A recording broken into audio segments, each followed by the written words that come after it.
Daniel Hart never told his wife he wanted a divorce. Instead, he told the entire city. Evelyn Hart stood behind the black curtain at the Rainier Convention Center as her husband's voice echoed through the sound system. "Tonight is more than a celebration of the future of EchoGrid Technologies," Daniel said.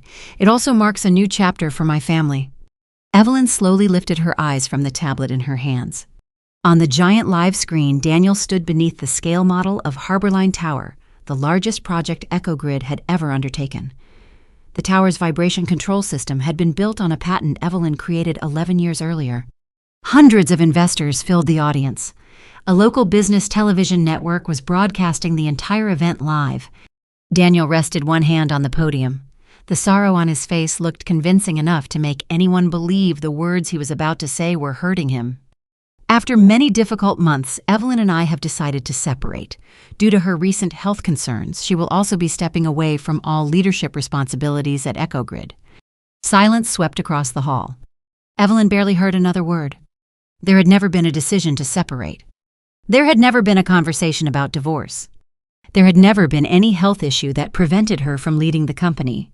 Just 3 hours earlier, Daniel had texted her, asking her to review the final technical specifications for the presentation.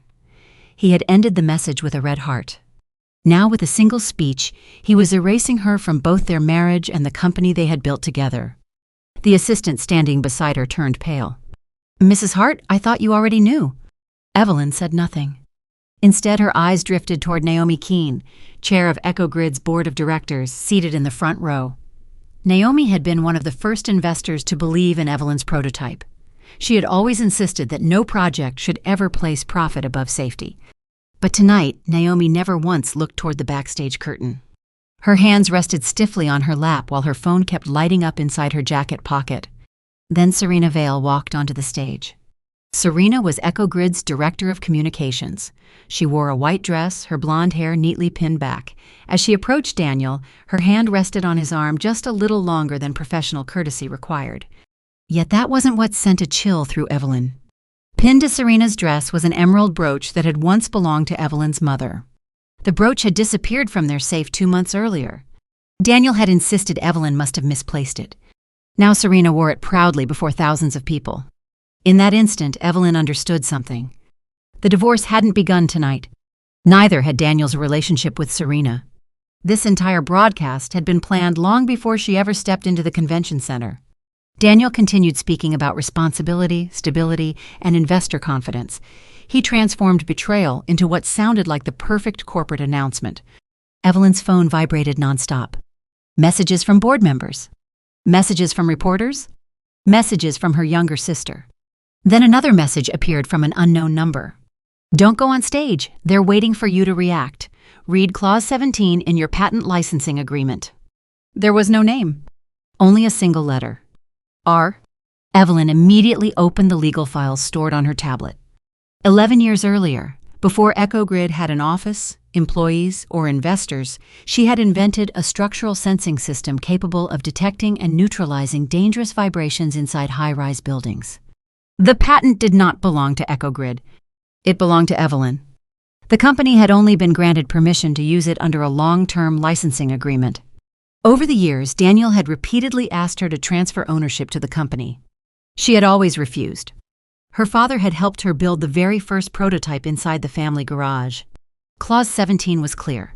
The license could be suspended if the technology was used to facilitate fraud, support material misrepresentation, or unlawfully remove the inventor from technical oversight. Daniel had just publicly declared that she was no longer capable of leading the company. If that lie was being used to seize control of her technology, Clause 17 could be enforced. A stage coordinator hurried toward her. "Mr. Hart would like you on stage for the family photo." Evelyn looked through the narrow gap in the curtain. Daniel was smiling. He wanted her to walk onto the stage in shock. He wanted her to cry, to scream, to argue in front of the cameras. Then his communications team would point to her emotional reaction as proof that she was unstable. Evelyn stayed exactly where she was. She opened her email and sent a formal notice to the Independent Patent Licensing Authority. Effective immediately, technical approval rights for the Harborline project are suspended, pending a full investigation into the authorized use of the licensed technology. Her finger hovered above the send button for only a moment. If she did this, EchoGrid's largest project could be delayed. The company's stock price might fall. Hundreds of employees would be thrown into uncertainty. But if she did nothing, by tomorrow morning she could lose control of the technology she had spent more than a decade creating. Evelyn pressed send. Within seconds, the chief technology officer's phone lit up. Then the general counsel's. Then Daniel's. The smile disappeared from his face. Slowly, he turned toward the backstage curtain as though he could somehow see through it. For the first time that night, Daniel Hart realized something he had never truly considered. The woman he had just humiliated before an entire city was anything but powerless. Evelyn was not simply the wife he intended to leave behind. She was the legal owner of the technology on which every piece of the future he was selling had been built. Evelyn left the convention center through the technician's exit. She didn't go home. She didn't call Daniel. The first person she contacted was Mira Chen, the intellectual property attorney who had helped her file her very first patent. Mira opened the apartment door the moment Evelyn arrived. She didn't ask about the live broadcast that was already spreading across social media. She simply said, "Show me everything they've asked you to sign over the past 6 months." The two women sat at the dining table beneath the cold white glow of an overhead light. Evelyn handed over board resolutions, corporate restructuring notices, and an occupational health evaluation she had never seen before. Mira read each document slowly. "They weren't just preparing to put you on leave," she finally said. "They were preparing to make it official." One resolution stated that Evelyn had voluntarily stepped down from the Technical Safety Committee. Beneath it was her electronic signature. "I never signed this." The timestamp showed the signature had been created on the very night Evelyn was attending an engineering conference in Vancouver. The device used to authorize it had been located inside EchoGrid headquarters in Seattle. It couldn't have been her. Another document granted Daniel expanded voting authority if a founding executive became unable to perform leadership duties for an extended period. He hadn't merely planned to push Evelyn aside. He intended to use the image of an unstable wife to seize control before the divorce had even begun. Evelyn's phone vibrated. A message from Daniel. "You're overreacting. Suspending technical approval could cost hundreds of people their jobs. Come home so we can handle this like adults." He had publicly announced their divorce on a live broadcast. Yet somehow he still wrote as though Evelyn were the one creating the crisis. Mira continued reviewing EchoGrid's shareholder records. A company called Meridian Acoustic Holdings had quietly acquired nearly 8% of EchoGrid's shares over the past 4 months. The purchases had been divided among multiple investment funds to avoid attracting attention. If Meridian continued buying shares, it could help Daniel secure a majority during an emergency board vote. The listed contact for Meridian appeared only as an initial. Vale. Serena. Daniel's mistress hadn't merely helped prepare the presentation. She had been quietly buying power inside the company. Evelyn suddenly remembered every conversation Serena had initiated over the past few months. Questions about board meetings, voting procedures, patent licensing provisions. At the time, Evelyn had assumed they were ordinary communications requests for investor relations. Now every question carried an entirely different meaning. Mira turned back to the licensing agreement. "Clause 17 gives you enough authority to suspend technical approval," she said. "But if you want that suspension to remain in effect, you'll have to prove Daniel used fraud to remove you from technical oversight. If you can't prove it," she continued, "he'll claim you sabotaged the company out of jealousy." Just then, Mira's phone chimed. An email had arrived from an anonymous sender. The subject line contained only 2 words: original version. Attached was the editing history of the board resolution bearing Evelyn's signature. The original document contained no language transferring voting authority.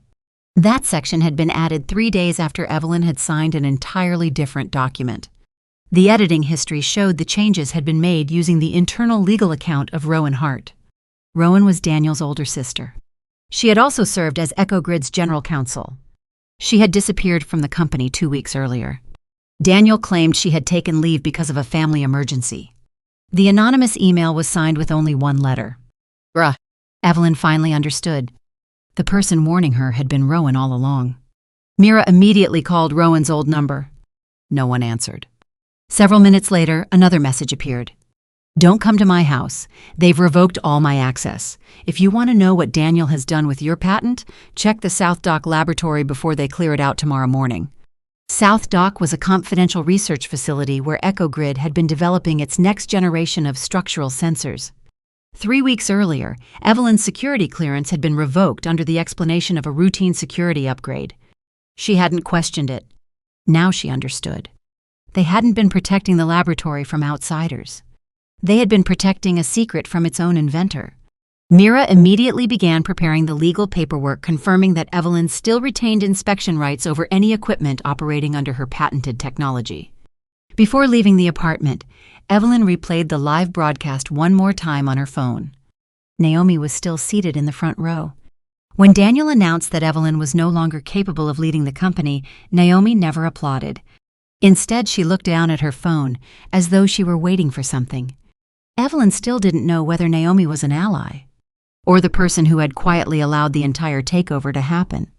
But she understood one thing with absolute certainty. Daniel hadn't built this conspiracy alone. Someone on the board had chosen to remain silent.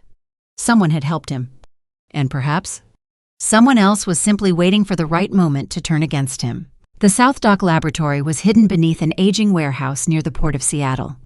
Evelyn and Mira entered, using the founder access privileges that remained valid under the patent licensing agreement. Every step of their entry was recorded, creating a legal record that proved they had entered lawfully. At 2:17 in the morning, the heavy steel door slowly swung open. Darkness filled the room. Only a handful of narrow blue light strips stretched across the floor. The scent of metal and heated plastic instantly carried Evelyn back to EchoGrid's earliest days, when she and Daniel had slept on folding chairs while racing to finish their first working prototype. Back then, Daniel used to bring her coffee. He would smile and tell her that one day this technology would carry both of their names. Maybe at the time he truly believed it. But somewhere along the way, Daniel had begun to see everything as something that belonged to him. At the far end of this laboratory, a structural sensing system was still running. Its exterior looked remarkably similar to Evelyn's technology. Its product name, however, was entirely different. Meridian Zero. The manufacturer was listed as Meridian Acoustic Holdings. Serena's company hadn't merely been purchasing shares in EchoGrid. It had been developing an entirely new version of Evelyn's technology outside the terms of her licensing agreement. A man stepped out of the control room. It was Noah Price, a young systems architect who had once worked directly under Evelyn's supervision. He quietly placed his employee badge on the workbench. "I was hoping you'd be the one who came." Noah explained that 6 months earlier, Daniel had secretly assembled a separate engineering team.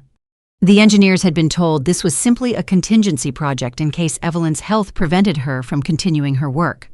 Their assignment had been simple: copy the core algorithm, redesign the interface, transfer all future development to Meridian. "This isn't a backup project," Evelyn said quietly. "It's a plan to erase me from my own invention." Noah lowered his head and nodded. Daniel intended to announce that Meridian had independently developed a completely new technology. EchoGrid would then purchase long-term licensing rights from Meridian. Company money would flow directly into Serena's business. Meanwhile, Evelyn's patent would be dismissed as outdated technology that was no longer essential. Noah opened the testing database. Meridian Zero wasn't stable. Under certain resonance conditions, the system reacted more slowly than required by safety standards. Every failed test had been removed from the final engineering report. Daniel still intended to install the technology inside Harborline Tower. Something shifted inside Evelyn. Her anger was no longer the pain of a wife who had been betrayed. It had become the outrage of an inventor watching unsafe technology being placed inside a building that thousands of people would eventually occupy. "Why didn't you tell me sooner?" Noah stared at the floor. "Because I helped build it." Daniel had promised him the position of Chief Technology Officer. Noah believed Evelyn would be stepping away from the company and that Meridian represented the next evolution of her work. Only after seeing failed test results disappear from the reports did he realize he had become part of something entirely different. Mira looked directly at him. "Are you willing to testify to all of this?" Noah hesitated. "If I do, my career could be over." Evelyn studied the young engineer for a long moment. "You don't owe me your loyalty," she said. "But you do owe the people who will one day walk into that building the truth." After a long silence, Noah nodded. Suddenly, footsteps echoed through the hallway. A team of security officers approached the laboratory. Leading them was Caleb Dunn, EchoGrid's chief operating officer. He informed Evelyn that her facility access had been revoked under a recent board resolution. Mira immediately presented the patent licensing agreement. "That resolution is currently under legal dispute," she said calmly. "Ms. Hart still retains inspection rights over any technology operating under her patent." Caleb demanded that they leave immediately. He also declared that every piece of data inside South Dock belonged to EchoGrid. Evelyn couldn't simply remove the servers. But Noah had already anticipated that problem. The quality assurance system automatically sends backup copies of every testing report to an independent archive each night, he explained. It was part of the original design. Years earlier, Evelyn herself had created that safeguard to prevent anyone from secretly altering safety data. Daniel believed power came from locking the laboratory doors. What he failed to realize was that Evelyn's own engineering protocols had already carried the evidence beyond his reach. As they left South Dock, Evelyn's phone buzzed. An emergency notification appeared. The EchoGrid Board of Directors would convene at 9 o'clock that morning to vote on removing her from every leadership position within the company. Daniel was accelerating his plan. If Evelyn couldn't prove the testing data had been manipulated, she would be portrayed as nothing more than a bitter wife trying to destroy the company out of jealousy. But this time she had more than a warning. She had the technology. She had the data. And she had an engineer who had once stood beside Daniel, but had finally chosen the truth. The EchoGrid Board of Directors convened on the 42nd floor of Columbia Center. Daniel sat at the center of the conference table. Serena stood behind the advisors section, a folder of documents resting in her hands. Naomi Keene occupied the chair at the head of the table. She didn't greet Evelyn. She merely gave Mira a brief glance before quietly saying, "Let's begin." Daniel had prepared his story well. An audio recording filled the room. Evelyn's voice echoed through the speakers, tense and angry. "If you keep doing this, I'll shut the entire project down." Daniel lowered his eyes, wearing an expression of quiet disappointment. "I don't want to bring personal matters into this room," he said, "but we have a responsibility to protect the company from emotional decisions." Evelyn recognized the recording immediately. The conversation had taken place 6 months earlier during an argument over safety testing. The beginning had been cut. In the original discussion, she had warned Daniel that if he continued ignoring vibration safety limits, she would suspend the project until further inspections could be completed. A technical safety warning had been transformed into what sounded like a personal threat. Mira calmly spoke. "We'd like to hear the original recording." Serena answered before Daniel could. "The file was shortened for the sake of today's meeting." Evelyn listened again. Beneath the dialogue, she detected something almost impossible for an ordinary listener to hear. A sequence of high-frequency digital markers. It was an audio watermark she herself had designed years earlier, a system capable of revealing whether a recording had been edited. Moments later, the audio analysis appeared on the presentation screen. 3 separate cuts became unmistakably visible. Serena stood perfectly still. Daniel remained composed. "The edits don't change the meaning," he insisted. Evelyn slowly turned toward the board. "If they're willing to edit an audio recording to turn a safety warning into a personal threat, then every document they've used to remove me deserves the same level of scrutiny." The atmosphere inside the room shifted. Mira presented the editing history of the board resolutions. Photographs of Meridian Zero inside the South Dock laboratory. Testing reports showing that Serena's technology had been built upon Evelyn's patented system. Daniel dismissed everything. Meridian is an independent technology. Evelyn didn't argue ownership. Not yet. Instead, she focused on what mattered most. Safety. She displayed the engineering test results. Under certain resonance conditions, Meridian Zero responded more slowly than required by industry standards. One board member looked directly at Daniel. "Were you aware of these results?" Daniel remained silent. Only for half a second. But everyone noticed. Serena answered in his place. "The report wasn't finalized." A chair scraped against the floor behind them. Noah Price stood.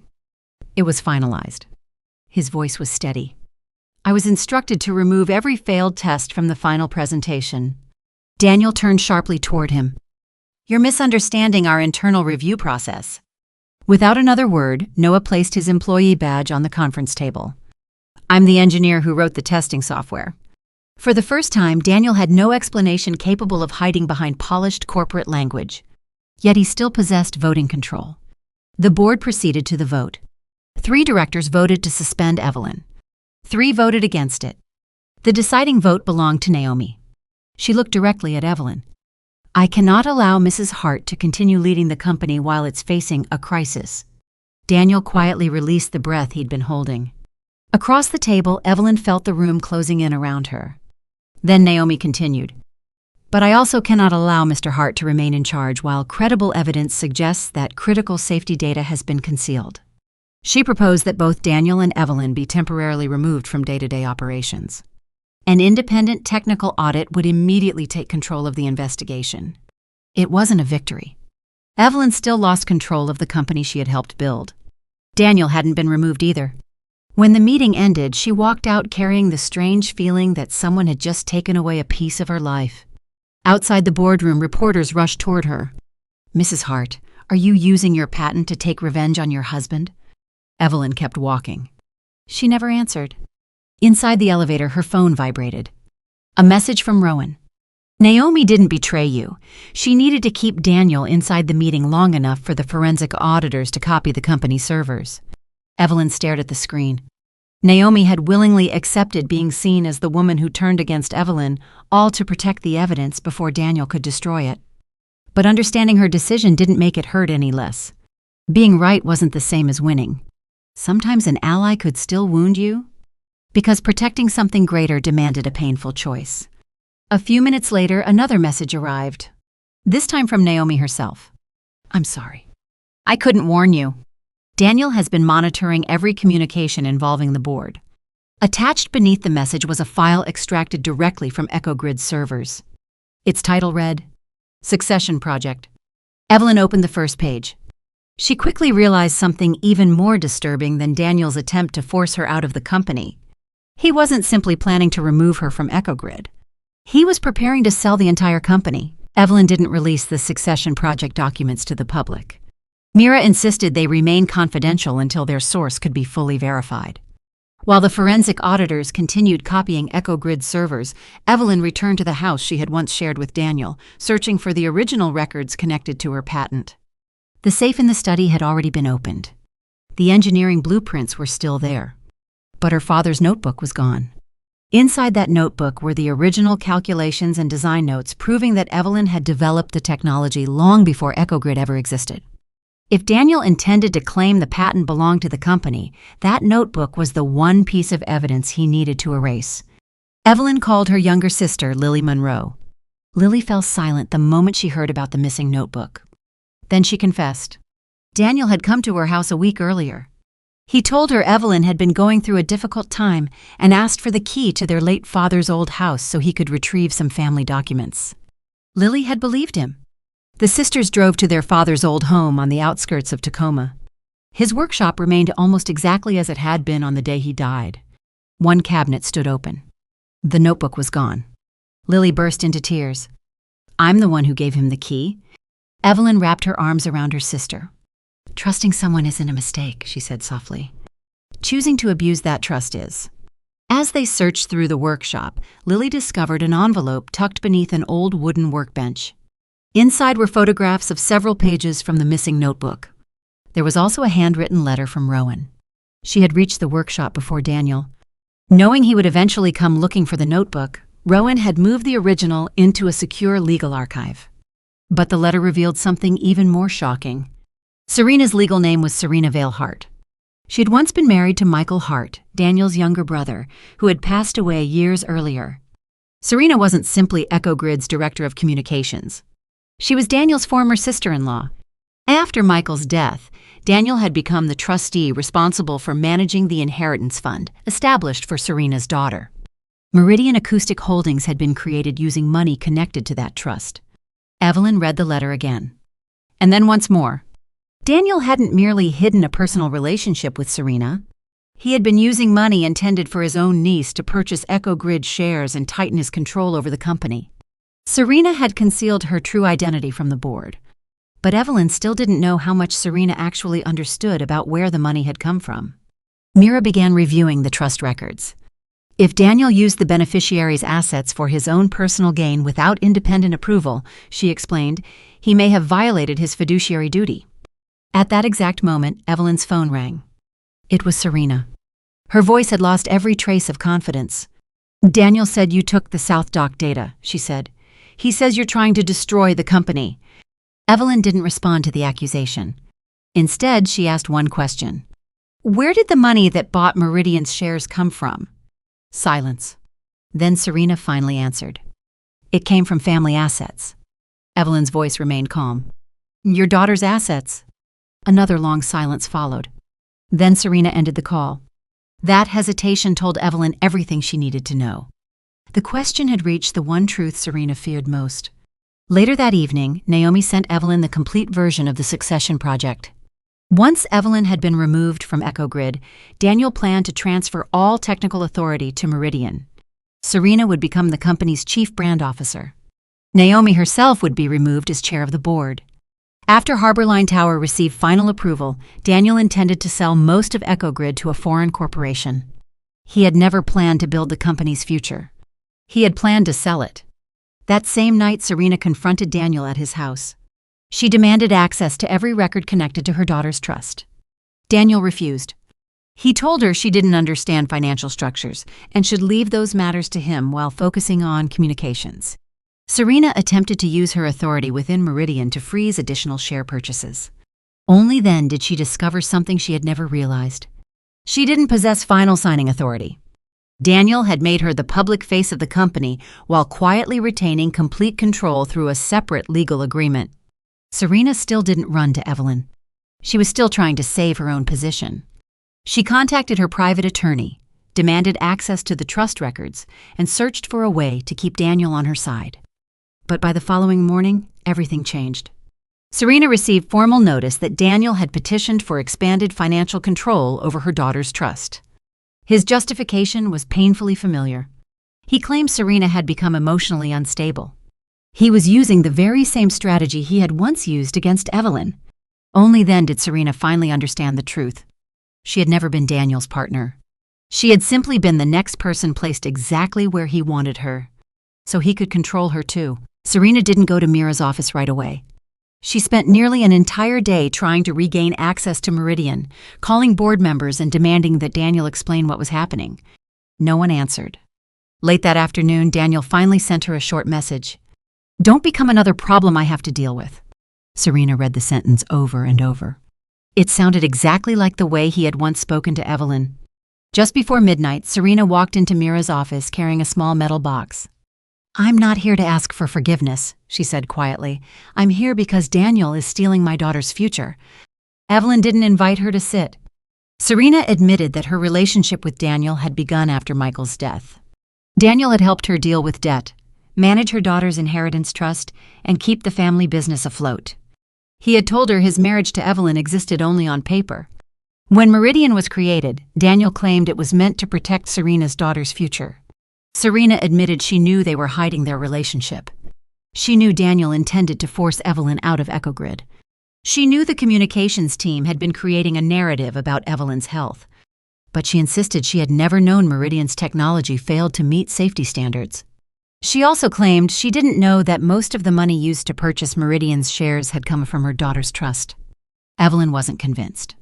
Serena had helped edit the audio recording. She had worn Evelyn's mother's emerald brooch. She had participated in removing Evelyn from her own company. Panic alone didn't make someone trustworthy.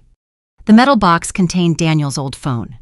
Serena had kept it because it still held photographs of Michael and their family. Mira carefully documented the evidence and called in a digital forensics specialist to create a legally verified copy of the device. The phone contained messages showing Daniel had threatened Rowan, instructed Serena to prepare the edited audio recording, and assured the corporation negotiating the acquisition that Evelyn would no longer be an obstacle. One message stood out above all the others. I'll have complete control of the patent before we sign the deal. Daniel himself had written it. He could no longer place all the blame on Serena. Then the forensic specialist discovered something else. An entire folder had been deleted only recently. Serena insisted she hadn't removed it. Evelyn looked at her calmly. I need every personal device you own. She paused. and until the data has been verified, you'll need to leave this office." Serena's composure finally broke. "I just handed you evidence that could save the company." Evelyn didn't raise her voice. "No? You gave me part of the truth after it began turning against you." Silence settled over the room. Evelyn wasn't trying to punish Serena, but she had also learned not to mistake regret for trust. At last, Serena handed over the rest of her devices. 2 hours later, the forensic team uncovered remote access logs. Daniel had logged into the phone through a backup account and deleted the missing folder himself. Fortunately, a copy still existed in cloud storage. Inside was a video Daniel had recorded in his office. He was speaking to someone standing just outside the camera's view. "Once the acquisition is complete," Daniel said, "Serena will receive enough money to leave Seattle. I have no intention of divorcing Evelyn just to marry her. Serena is simply the face I need to control Meridian." The unseen person asked, "And what about Evelyn?" Daniel answered without hesitation. "People will remember her as a brilliant inventor who couldn't handle the pressure of success." As Serena watched the recording, tears rolled down her face, not simply because Daniel had never loved her, but because for the very first time she understood what he had truly done. He had built 2 completely different stories for 2 different women. He told Evelyn that Serena was nothing more than an employee. He told Serena that Evelyn was nothing more than an obligation. Each woman had been given exactly the lies she was most willing to believe. Serena signed a formal sworn statement. She admitted her role in the communications campaign. She admitted helping create the false narrative. She admitted her relationship with Daniel. She also agreed to surrender Meridian's voting rights for the duration of the investigation. Evelyn didn't forgive her, but she accepted the evidence. The truth doesn't require the person who brings it to be innocent. It only needs to be examined. News of the investigation spread quickly. Evelyn never held a press conference. She knew Daniel was waiting for a public confrontation, one that would reduce everything to a scandal involving a husband and 2 women. She refused to give him that stage. Mira filed a series of legal actions involving intellectual property rights, the inheritance trust, and the manipulation of safety data. Noah completed his sworn technical affidavit. Rowan returned and delivered the original legal documents. Despite mounting pressure from investors, Naomi refused to lift the independent audit. But EchoGrid began to tremble. A major client suspended its contract. Employees feared layoffs. Across social media, countless voices accused Evelyn of destroying the company because her husband had left her. Daniel responded with an offer of settlement. He agreed to withdraw every statement regarding Evelyn's health. He agreed to restore her voting rights. He even promised to sever all ties with Meridian. In return, Evelyn would immediately reinstate the patent license. She would keep the investigation confidential. And she would stop interfering with the planned sale of EchoGrid. The proposal could stabilize the company's stock price. It could protect jobs. It could even preserve Evelyn's public reputation. But it would also allow Daniel to escape responsibility. That night, Evelyn sat alone inside the old laboratory where everything had begun. If she revoked the patent license completely, she could defeat Daniel. But hundreds of innocent employees would pay the price. If she accepted his offer, unsafe technology might still find its way into real buildings. By sunrise, she had chosen a third path. She did not revoke the license. She also refused to restore unrestricted access. Instead, she temporarily transferred all technical oversight to an independent engineering authority. EchoGrid would be allowed to continue using her patented technology only if Daniel, Serena, and every individual connected to the investigation were removed from all safety-related decisions. The company could continue operating. Its employees would no longer be used as bargaining chips. Daniel could no longer hide behind them to pressure Evelyn. That was her real power. Not the ability to destroy EchoGrid, the ability to save it, without saving Daniel from the consequences of his own choices. Daniel released a video accusing Evelyn of using legal technicalities to seize control of the company. But this time the employees had already seen the South Dock evidence. They had read Noah's sworn statement. They had seen Rowan's documentation. Image was no longer stronger than evidence. Still, Daniel had one final card to play. He announced that he would personally appear at Harborline Tower's full-scale demonstration to prove Meridian Zero worked exactly as promised. The event would be broadcast live. If the demonstration succeeded, Daniel might regain the investors' confidence. If it failed, the entire Harborline project could be halted. The Independent Engineering Authority requested that Evelyn attend the demonstration in her role as the original inventor. Just before the event, Noah discovered something alarming. A command modifying Meridian's safety thresholds had been uploaded into the system. The account responsible belonged to Naomi Keene. Evelyn stared at the data. Naomi had helped preserve the server evidence. She had also been the one who voted to suspend Evelyn. Now her account appeared connected to an action that could have compromised the safety of the upcoming demonstration. The woman Evelyn believed had been her ally might still be hiding another piece of the truth. Harborline Tower's full-scale demonstration took place beneath Seattle's gray morning sky. Hundreds of invited guests gathered inside the glass observation deck. News crews positioned their cameras directly across from the central control system. Daniel arrived wearing his familiar expression of calm confidence. He announced that today's demonstration would put an end to the rumors and prove that EchoGrid was stronger than any personal conflict. Evelyn never looked at him. Her attention remained fixed on the system logs. At 3 o'clock that morning, Naomi's account had been used to modify the system's safety thresholds. If those settings remained unchanged, Meridian Zero could continue operating even after vibration levels exceeded approved safety limits. Naomi stood near the independent review panel. Evelyn quietly led her aside. "Why did you change the safety limits?" Naomi didn't deny that her authorization credentials had been used. Instead, she handed Evelyn her phone. Daniel had sent her an email threatening to expose private information about Naomi's son unless she provided her authentication code. Naomi believed he needed temporary access to financial records. She gave him the code. She never imagined he would use it to alter engineering safety parameters. Naomi hadn't orchestrated the deception, but she had allowed fear to silence her, and silence still carried consequences. Evelyn immediately requested that the Independent Engineering Authority disable Naomi's account and restore the original safety limits. Daniel walked toward her.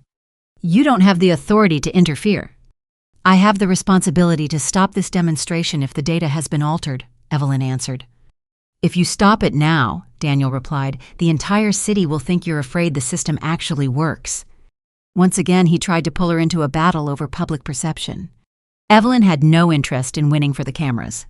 She only cared about a fair safety test. The vibration generators began simulating high wind conditions. Meridian Zero responded.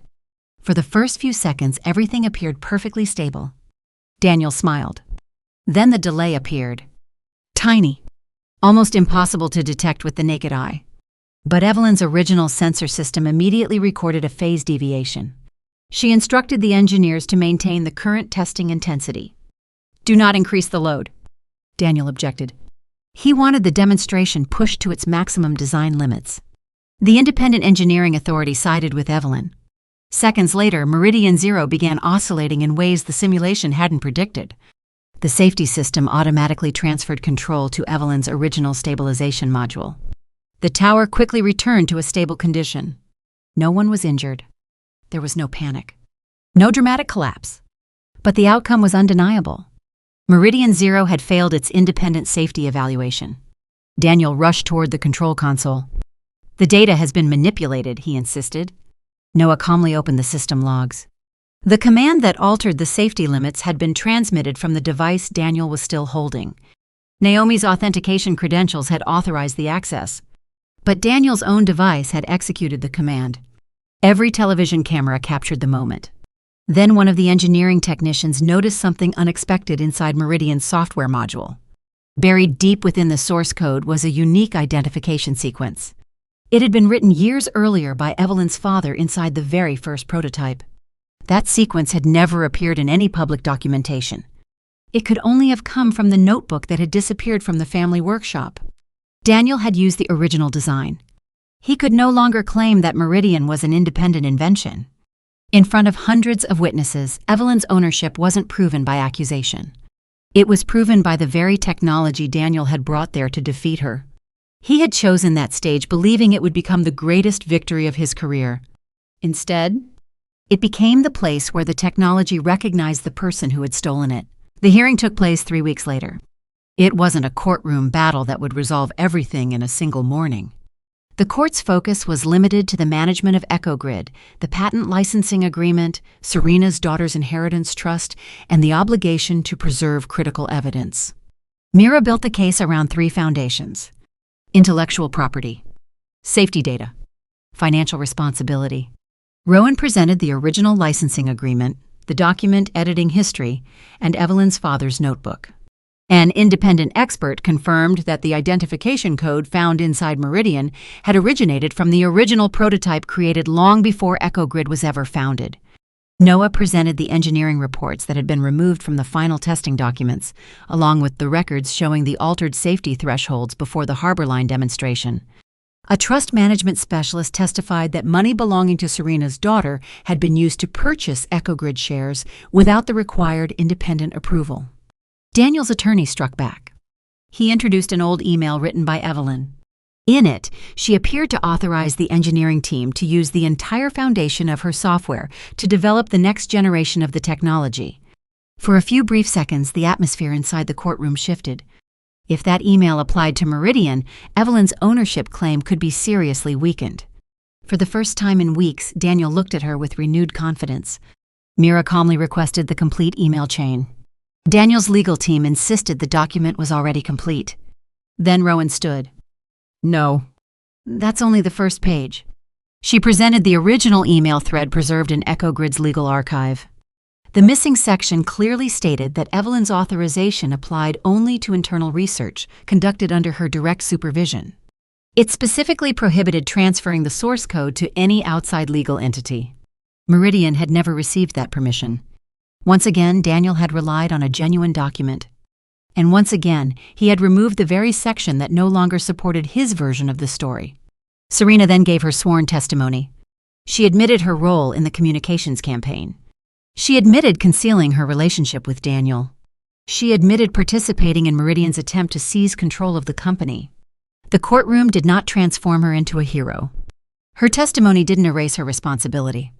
But it revealed something far more important. Daniel had controlled every person around him with a different promise. He promised Evelyn they would build a company together. He promised Serena a new family. He promised Noah a promotion. He controlled Naomi through fear. He controlled Rowan through intimidation. Daniel's attorney argued that Evelyn had turned her patent into a weapon and damaged the company she claimed to protect. Mira answered with a single fact. Evelyn had possessed the legal authority to revoke the patent license entirely. She never did. Instead, she transferred technical oversight to an independent engineering authority in order to protect both employees and the public. The difference between power and the abuse of power, Mira told the court, is measured by how someone chooses to use the ability to destroy. Evelyn could have destroyed EchoGrid. She chose to preserve it. Daniel could have stopped the Harbor Line demonstration the moment the safety data became questionable. Instead, he chose to alter the safety limits in order to protect his public image. After several hours of testimony, the court issued its preliminary rulings. Daniel's executive authority over EchoGrid was suspended. An independent administrator was appointed to oversee the company. Meridian was prohibited from using, licensing, or transferring any technology connected to Evelyn's patented system. Serena's daughter's inheritance trust was placed under independent supervision. The court also concluded that there was sufficient evidence to believe Evelyn had never voluntarily surrendered her executive authority and that multiple documents bearing her signature had been altered after she originally signed them. Daniel hadn't lost everything. No final criminal determination had been made. The legal process was far from over. But he had lost the one thing he depended on more than anything else: control of the story. Outside the courtroom, Daniel called after Evelyn. "You destroyed everything we built together." She stopped and turned to face him. "A legacy isn't a building with your name on it," she said quietly. "It's whatever is still standing after the truth finally comes out." Daniel looked at her as though he were seeing her for the first time. Perhaps he had never truly seen her at all. He had only seen the inventor who could make him successful, the wife who completed his public image, the shareholder who could be removed the moment she became an obstacle. Evelyn turned and walked away. Not because the pain had disappeared, but because she no longer needed Daniel to understand who she was in order to know it herself. 1 year later, Harbor Line Tower successfully completed its certification under the supervision of an independent engineering authority. Meridian Zero had been permanently removed from the project. Evelyn's original technology had been upgraded by a new engineering team that included Noah. EchoGrid was no longer under Daniel's leadership. The board restructured the company, introducing new policies protecting inventors' rights, engineering data integrity, and conflicts of interest. Naomi resigned as chair of the board. She publicly admitted that she had surrendered her authentication code out of fear and accepted responsibility for the consequences. Later, she joined an organization dedicated to helping corporate leaders respond to intimidation and coercion. Rowan never returned to EchoGrid. Instead, she founded a legal practice devoted to protecting whistleblowers. Noah went through a formal review process before receiving a higher position. A second chance did not erase responsibility. It simply gave someone the opportunity to prove they had changed. Serena surrendered Meridian's voting rights and cooperated in restoring her daughter's inheritance trust. She also returned Evelyn's mother's emerald brooch.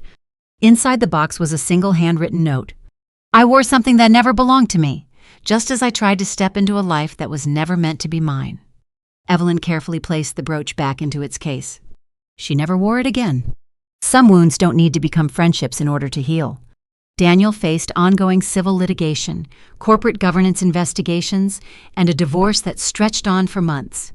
The image he had spent years building slowly disappeared, not through one dramatic collapse, but through board meetings where every statement had to be verified, through contracts that demanded independent review, through people who had once believed him, now asking who truly owned the technology and who had been pushed out of the room.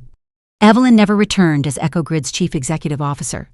Instead, she served as technical advisor during the company's transition before founding the Hart Resonance Institute, an independent research organization dedicated to developing safety standards for public infrastructure. On the day the institute officially opened, Lily arrived carrying their father's old wooden box. Inside was the notebook that had finally been returned after the legal investigation was complete. Evelyn opened to the first page. Her father's handwriting remained as clear as ever. A good system doesn't eliminate every vibration. It recognizes which vibrations are dangerous and adjusts before the structure breaks. Evelyn sat quietly with those words for a long time.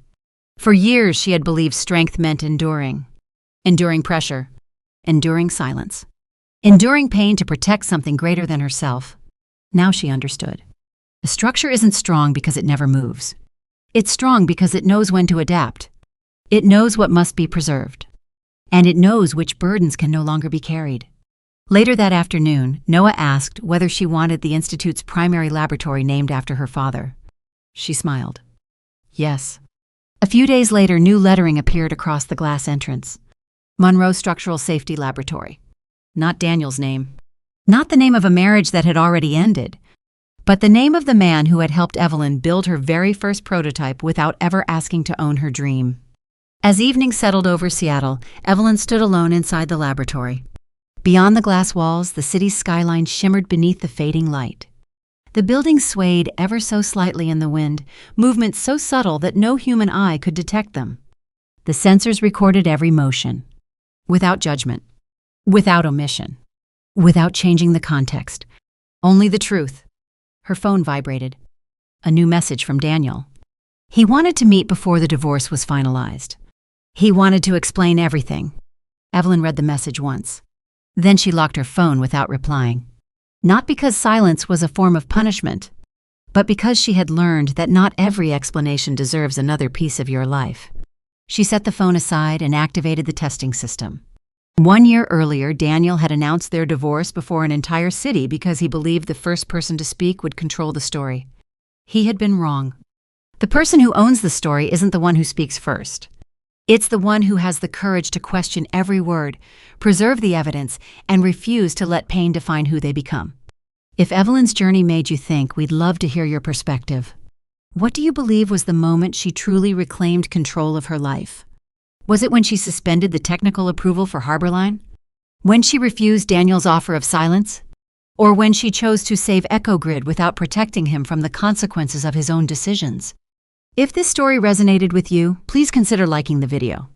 And subscribe for more original fictional stories about betrayal, hidden truths, resilience, personal growth, and ordinary people who discover extraordinary strength when everything they believed begins to fall apart. Because sometimes a second chance isn't about repairing the life you lost.